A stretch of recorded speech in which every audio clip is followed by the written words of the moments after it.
Hey guys, welcome to the second review of Mad at the Movies. I haven't done this in a while, so I'm sorry about the wait. But today I'm going to review a ghost story, which is directed by David Lowery and stars Rooney Mara and Casey Affleck as a man and a wife that are kind of separated by this by death in a sense.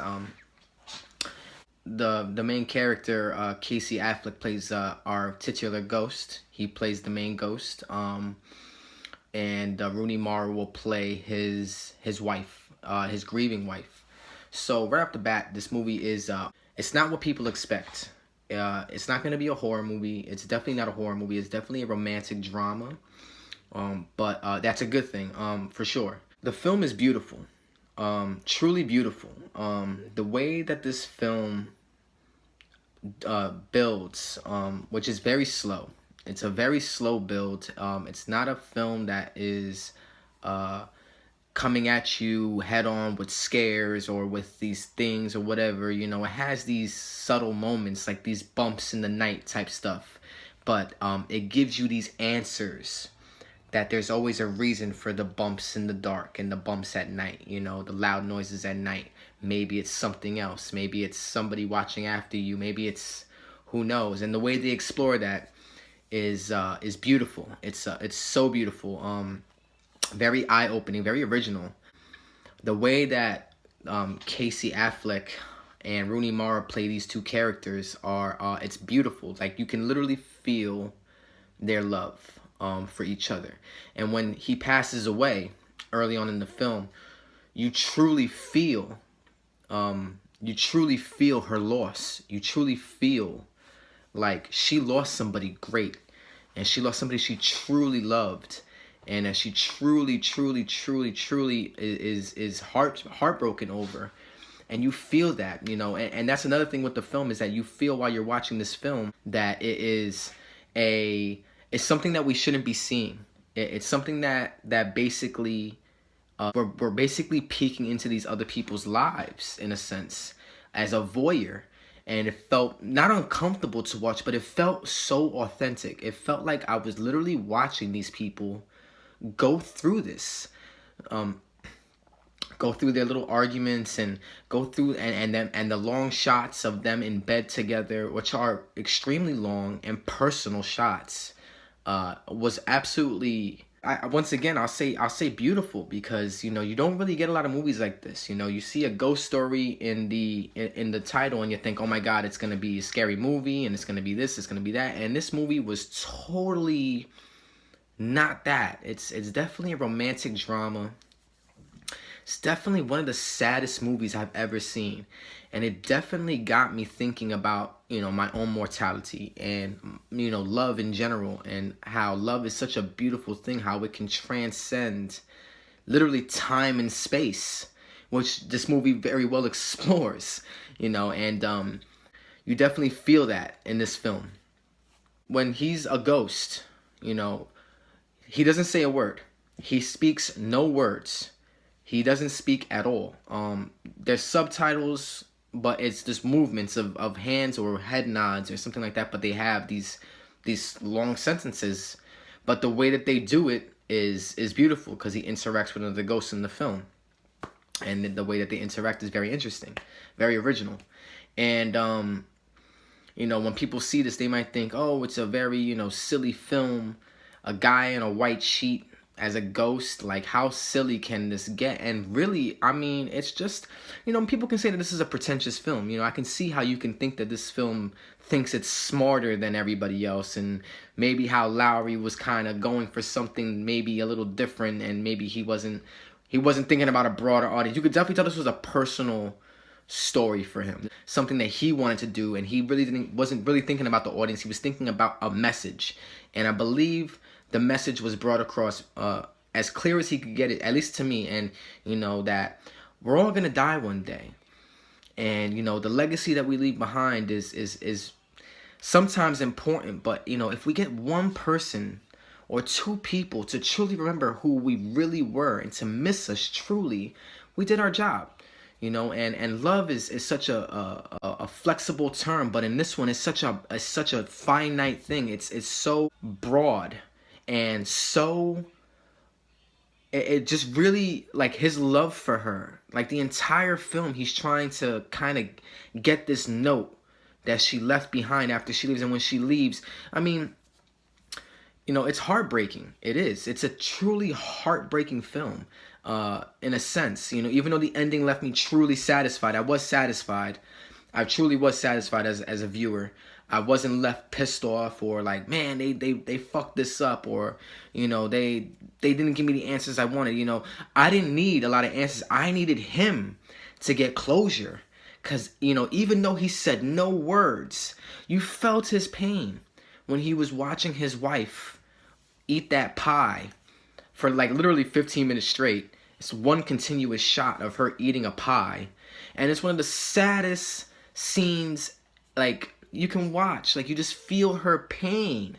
Then you feel his helplessness. She's laying in bed crying, and he wants to touch her and console her, and make her make her feel okay, and he can't. And then you feel his anger and his rage and his hurt as she comes home with another man, and he has to watch that, you know, in a sense. And the way he doesn't even say a word, but you feel that. You feel that pain. You feel that emotion. And that is something that is truly said about not only the director, but the actor underneath the sheet, you know, which I hope is Casey Affleck. I'm not so sure. Whoever was under there, kudos to you, bro. Or woman, whoever was under there, you were truly amazing. Your gestures and your movements truly really brought that character to life. If it was Casey Affleck, beautiful work, bro. It explores his pain and her pain, and then how it explores time and basically how he goes back and forward in time in the same spot. He kind of stays in the same area throughout the entire movie, you know, except for when he's in the hospital in the beginning. You know, he usually stays right where he's at, and it seems like he's waiting for his wife, but he's actually trying to get something that she left behind. And it seems like once he gets that, he'll get his closure, you know. And it's just a truly beautiful film, truly a beautiful piece of work. I really love the music in it by Dark Rooms. I Get Overwhelmed is a beautiful song. I like how they made it seem like Casey Affleck was singing that song to her, how he wrote it for her. And, you know, it is a sad movie. It is a sad movie. I won't say it has a happy ending. It has a good ending. I'll say that. Not a happy ending, but something that I think should make you feel satisfied with how the movie plays out and how it kind of concludes. I think every shot is visually beautiful. The way that the framing is of the entire film is something I've never seen. Kind of like, you know, I hate to say it, but kind of like an Instagram kind of frame in a sense. And this movie really got to me. It truly did. It truly did. I'm going through my own struggles right now, and this movie definitely spoke to me in a lot of ways, about love and about loss and about moving on with that and trying to get on with your life, even if you're in the afterlife. You know, he has a very beautiful scene with another ghost, and kind of heartbreaking, you know, that the ghost is waiting for someone but doesn't remember who they're waiting for. It's heartbreaking, because I think in that moment he realizes, like, is this gonna be me? Even though he says no words, you feel that question come up, like, is this what's gonna happen? Is this what I'm gonna become? Am I gonna be constantly waiting for my wife to come by? Or is she going to disappear from my memory? And am I going to forget? And it seems like he's desperate not to forget her. And even though she moves on with her life, she does. She moves on with her life. She moves away. That scene is heartbreaking. Like I said, this movie definitely got to me. Definitely tears were shed.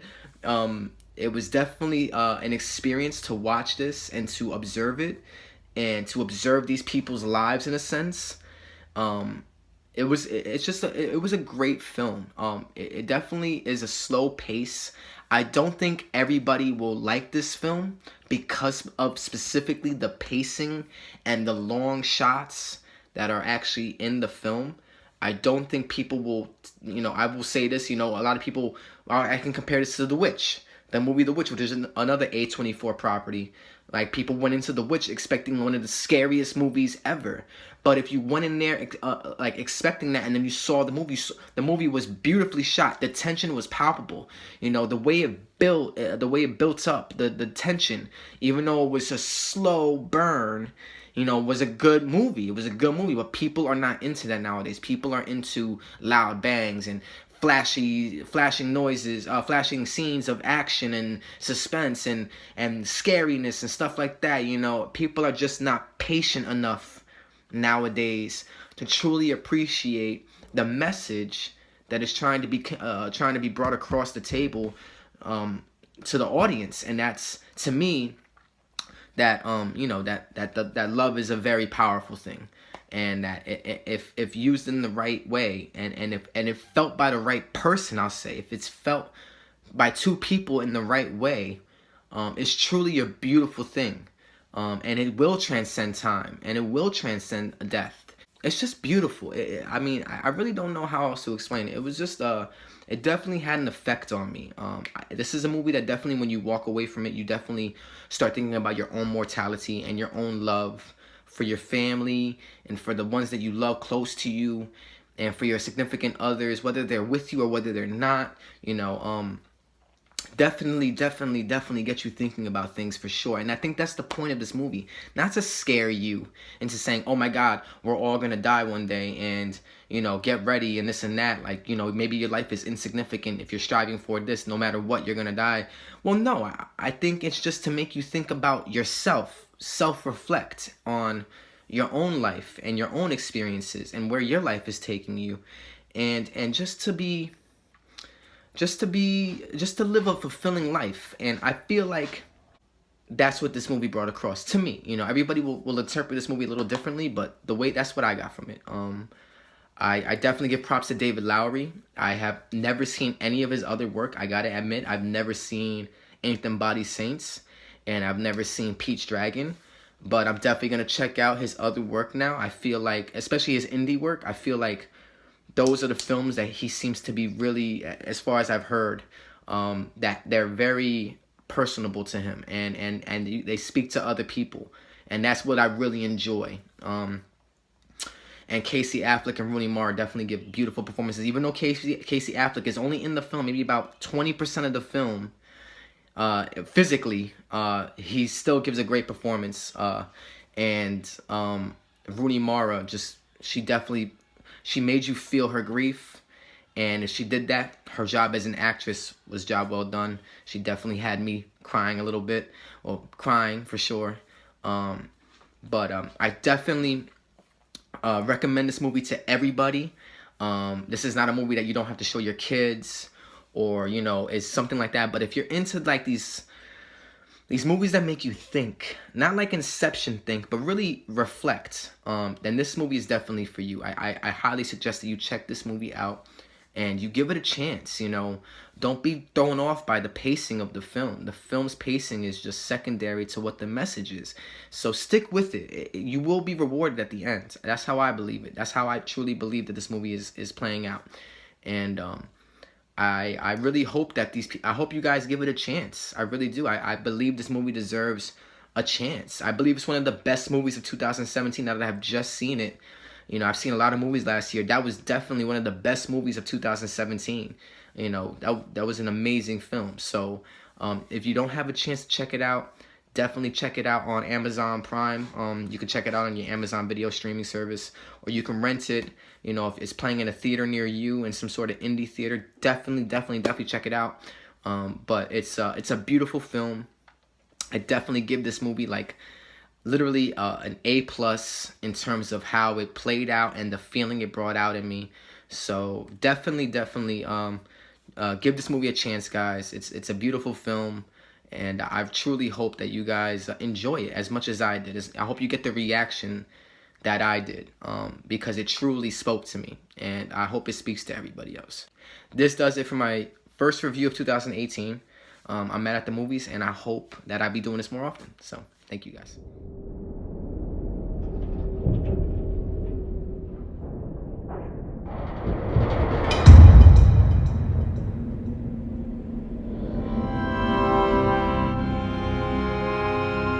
When I was little and we used to move all the time, I would write these notes and I would fold them up really small and I would hide them. What'd they say? They were just like things I wanted to remember so that if I ever wanted to go back, there'd be a piece of me there waiting.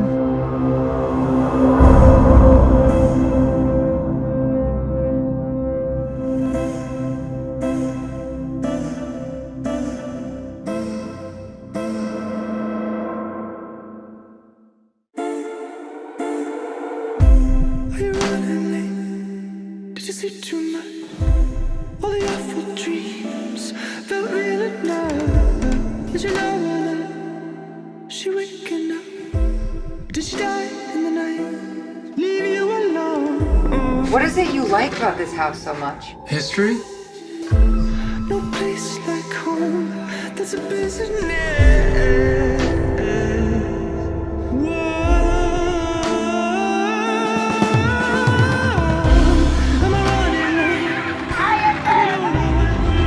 A writer writes a novel. A songwriter writes a song. We do what we can to endure. She found someone else. Leave me